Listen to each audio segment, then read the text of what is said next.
G'day Heavies, welcome to another edition of Heavies World. This is my first video of 2026 and I wasn't going to go with this video originally, but today happened and I decided against it. So today we are going to discuss a little bit of heavy wrestling. So strap yourselves in, wrestling fans, and let's get to it.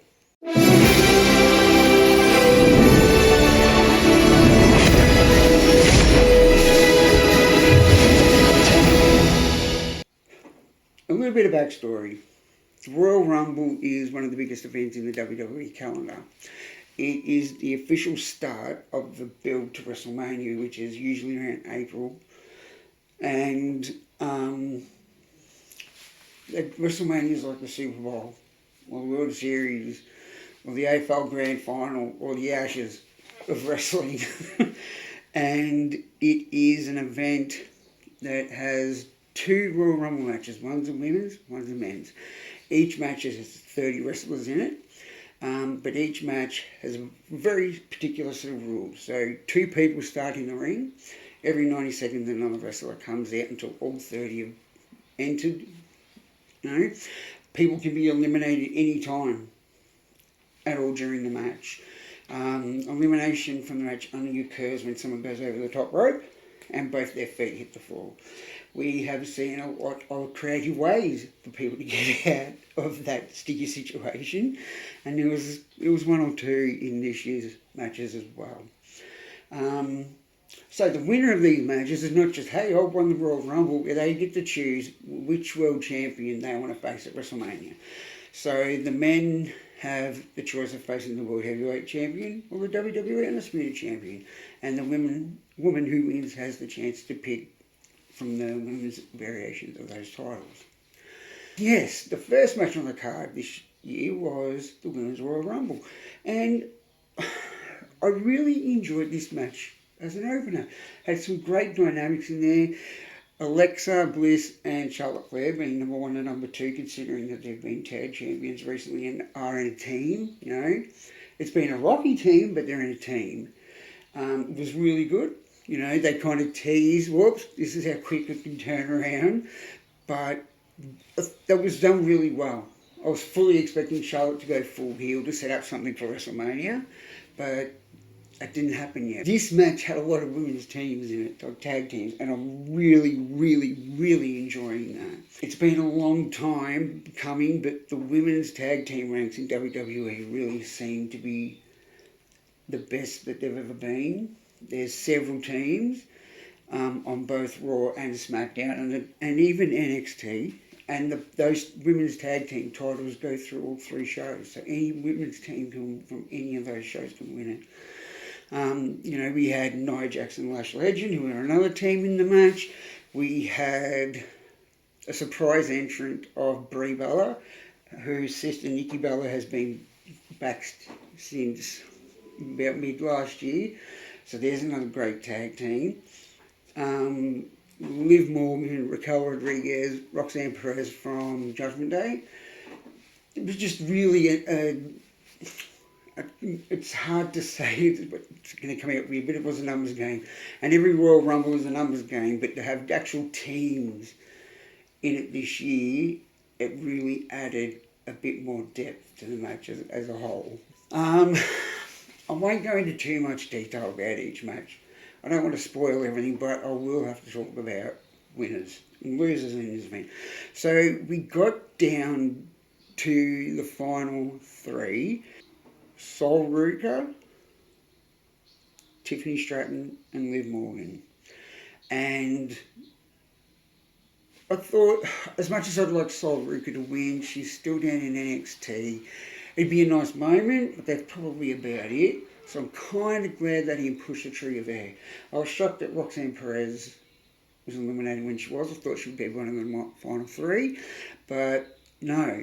And then Liv Morgan pretty much got the upper hand, and while Tiffany Stratton was on the apron, Liv got her oblivion into the ropes. Tiffany, who came back in tonight's match after injury and after losing the women's world title, was eliminated, and Liv Morgan from Judgment Day got the win, and it was a real, even though she's a heel and whatnot, I thought, yep, okay, she deserves it. She really, really does. She's improved so much over the years, and since going heel, she has just, and joining the Judgment Day, she's been a star.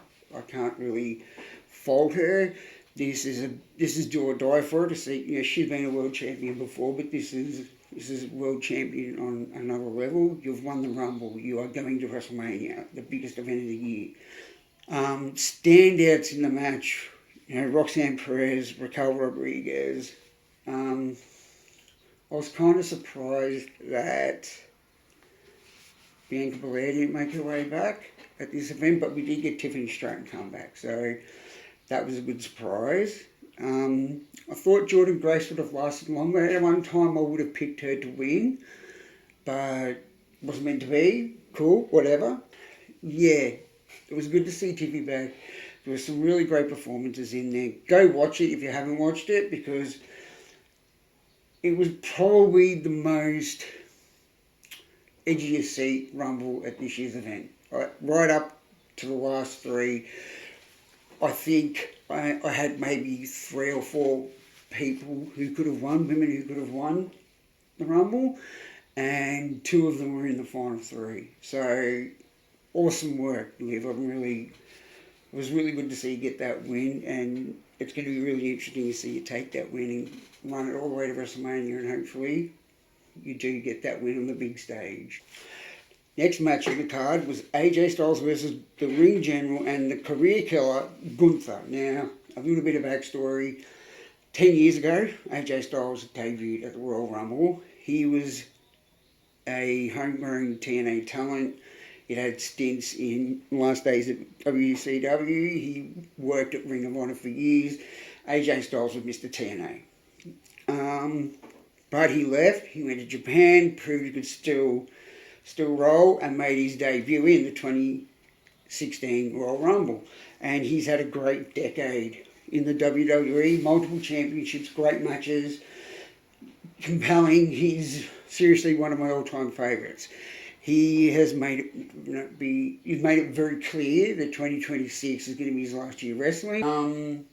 And Gunther said the only way he was going to face AJ again was if AJ put his career on the line, which is really, really going in with that career killer gimmick that Gunther's got at the moment.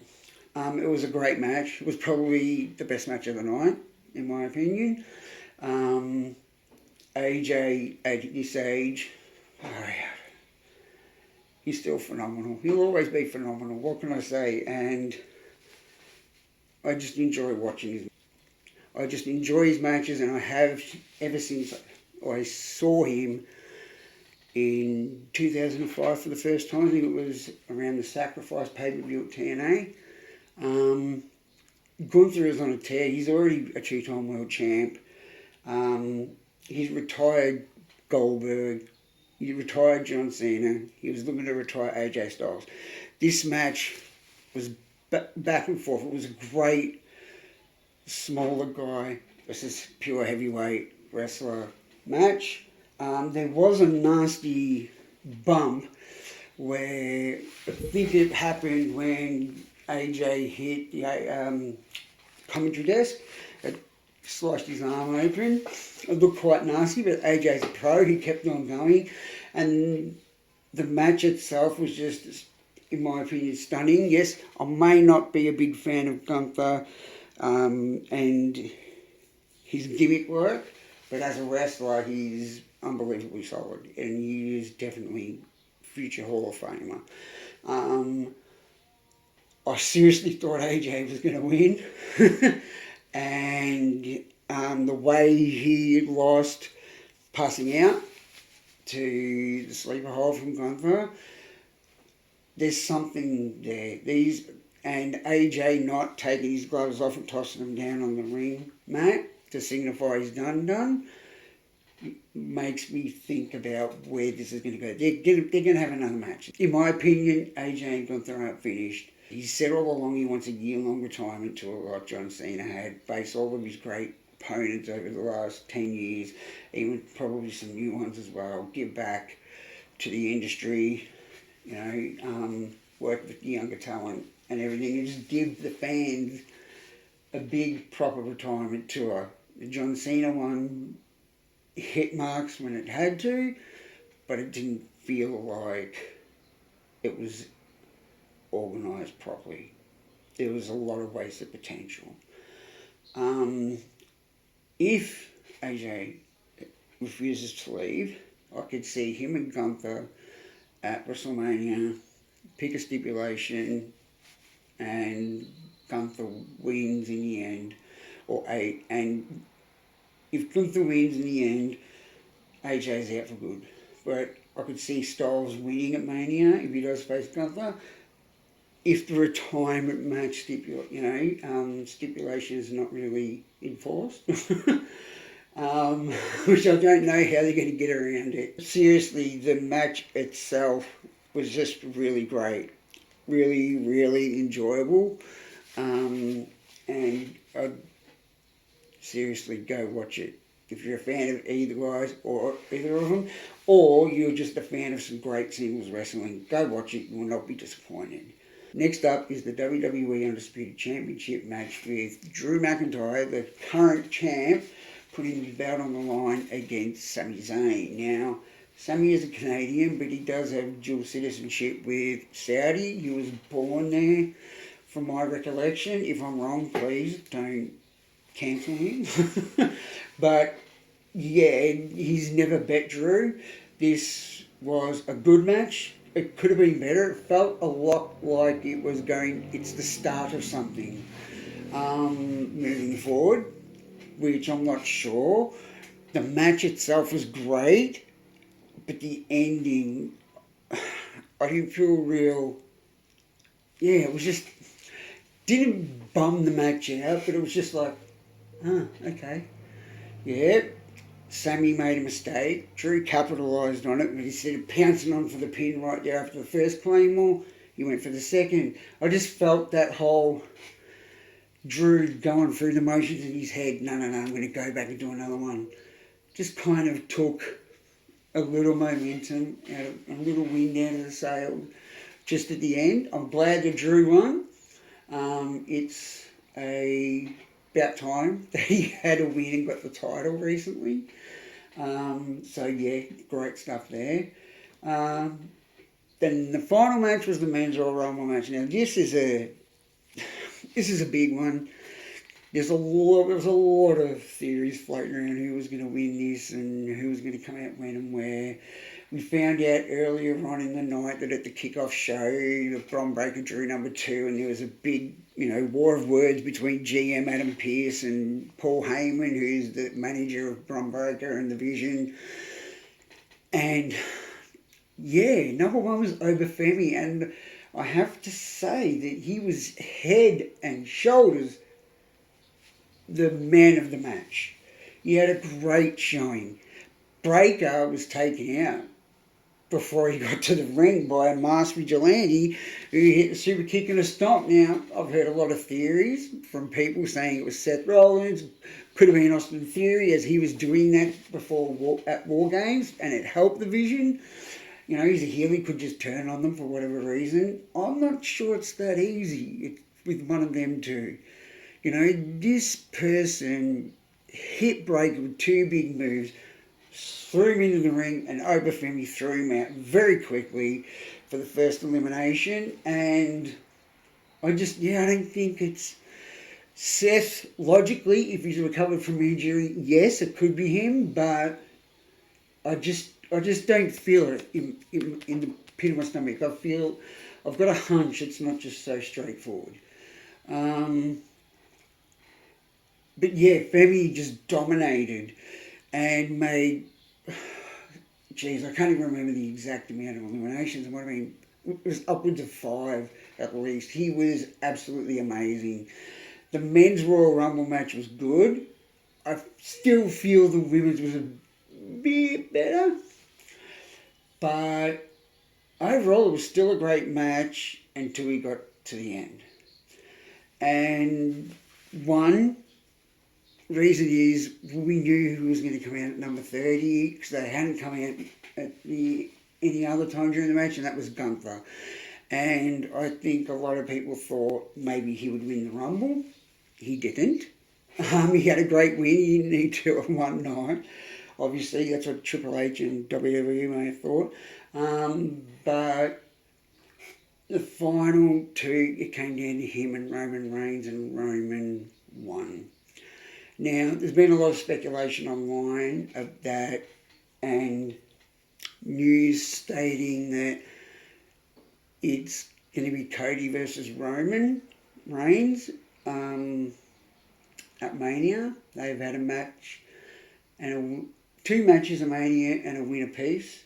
So it would be a rubber match. I've heard it's going to be for the title, the WWE Undisputed title. But that's with Drew at the moment. Yeah, Cody could probably get the title before Mania, possibly Elimination Chamber. There was a lot of great performances in this match by everybody involved, especially younger guys. I feel sorry for Rusev. He was eliminated in 20 seconds.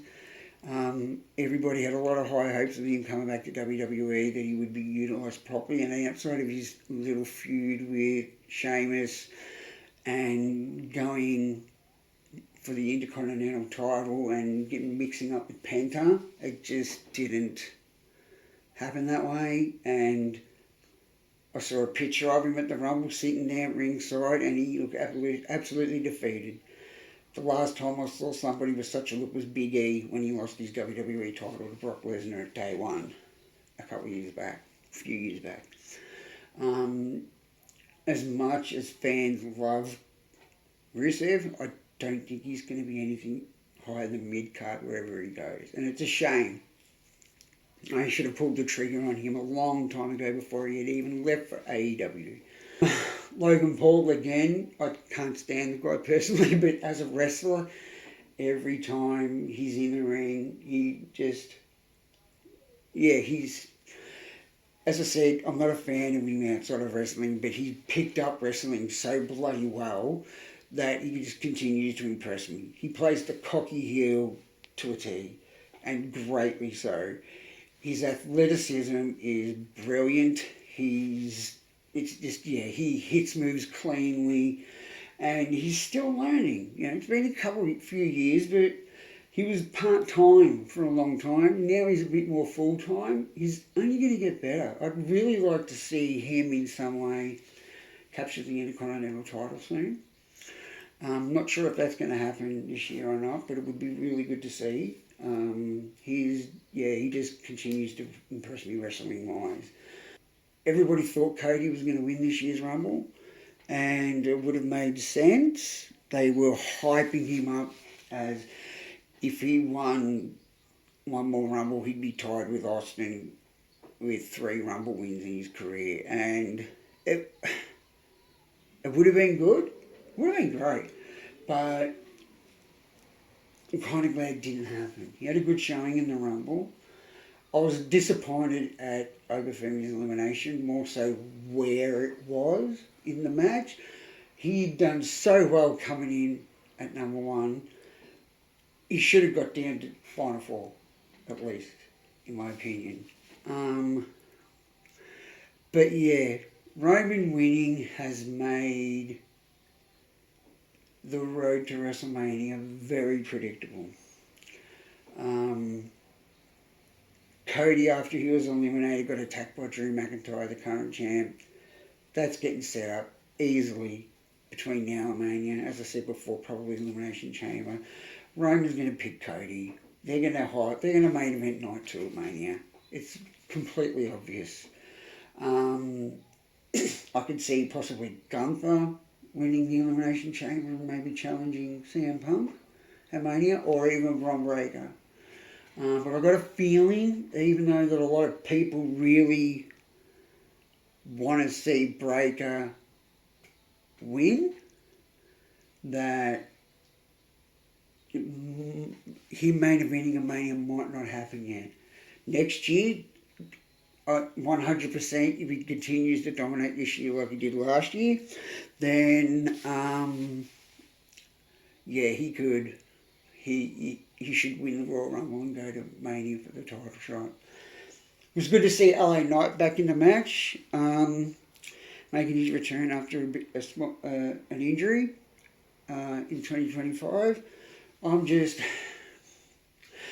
Before the Rumble, Roman Reigns said in the interview, which was probably a lot more in character than people think, but he did have a point that WWE has not done a great job of building future stars, future main eventers in this period. Main eventers are all guys that are established, veterans, and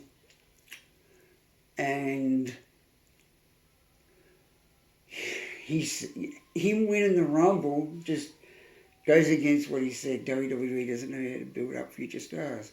I feel like the win could have gone to someone else. Who that would be, I am not sure. I didn't want it to be Gunther. But when you think about it, it makes sense. Roman and Cody will put asses in seats at WrestleMania Vegas. And while logically, yes, I understand why it's that way, I really hope they deliver in the build to it. They'll have a great match, whoever wins. I really hope that Roman doesn't win because he's on Brock Lesnar part-time schedule at the moment. Speaking about Brock Lesnar, he was in the match and he had some great exchanges with Obafemi. And I want to see them two lock up, and I'm really hoping that we get that at WrestleMania. You know, two big men, one's the veteran, one's the rookie in a way up from NXT, and Femi just has an aura around him. Everybody just seems to love him, and yeah, him in a big marquee match at Mania would be great. I feel bad that LA Knight I didn't expect him to win, but I felt that he got done dirty in the Rumble. He could have gone along a lot more. I don't know whether that's because they didn't want to risk him back after injury. When Tiffany Stratton came out in the Women's Rumble, I seriously thought she was going to win it. But again, that's her first match back after her injury, so I can see why to not do it that way. But yeah, this year's Rumble felt like it was one of the better Rumbles of recent times. Yeah, there were some decisions that I didn't really like, but that's what comes when you're a big, you just get used to not always getting your way, and if I can play fantasy booker, and I probably would have booked it a lot differently and thought it was great, but yeah, it was good. It could have been great. Matches on the card were good to great. And match of the night, hands down, was AJ Styles versus Gunther. Probably second for me would have been the Women's Rumble. I just really enjoyed it. It felt like look, if I look at each match as a person and as an example, the Women's Royal Rumble had more charm, more character. It felt fun to watch. There were some surprises. And we got a winner that yes, they were an odds-on favourite in the community, but I didn't really feel like they would get it. I'm glad that she did. She got her moment. She's done nothing but improve year and year again. But yeah, so the Royal Rumble has come and gone. For me, best match of the night, as I said, AJ versus Gunther. Worst match of the night, I hate that word worst. It's not that this match was the worst, it's just from where it goes to from here, who won it, it just felt, yeah. And for me it was the Men's Rumble. It just felt like it was a safe bet. One thing I'll say, this is not so much wrestling related as like matches, but I think we've seen more of Triple H on camera in the last 12 months to 2 years than we have the last 5 years. Like, under Vince, you saw him when he was, he was corporate when he was coming back for a match, but he's all over the place. I get it. He's the face of creative. Fans know him. Some of them trust him with what he's doing. And I do trust him in what he's doing. But it just feels like, at the moment, WWE is kind of in a little bit of a rut. The Rumble could be the first giant step in making sure WWE gets back on track. But yeah, I really enjoyed it. The one thing I will say though is that WWE needs to learn to trim time, not just on their pay-per-view events, but weeklies as well, especially Raw and SmackDown. I like the whole pro sports sort of angle they play in the format. I like seeing some wrestlers show up, and whatnot to the arena, but that a 2K26 video game ad that had stuff all audio in it could have been shorter. And yeah, I feel like WWE needs to go back to the drawing board. And I know the Royal Rumble is hard because you have 2 matches that go at least an hour. But you could pad out the rest of the Rumble with at least 1 extra match and make it a 5-match card. I really hope 2026 is going to be a really big year for WWE, and they start to turn a corner again, not play it so safe, take some big risks. Last year the WWE title changed hands at Wrestlemania, SummerSlam, and on SmackDown very early this year. It's becoming a tad bit predictable, but then the build to WrestleMania this year seems a tad bit predictable at the moment as well. So, that's it from me for the Royal Rumble. If I had to give it a score out of 5, I'd probably give it a 3.5. It could have done a bit better in some aspects. Some things hit, some things didn't. But that's the nature of the beast when you're live from, the other side of the world. One thing I will say before I go, seeing the Trons light up with Powerhouse Hobbs, like who's from AEW, I'm like, yes, he's keeping his name. Because I love Will Hobbs. He was one of my favourites in AEW, and then that blows up with the animation and Royce Keys. Yeah, I love the guy. He's a great big man wrestler. He started out on the main roster. He hasn't gone to NXT.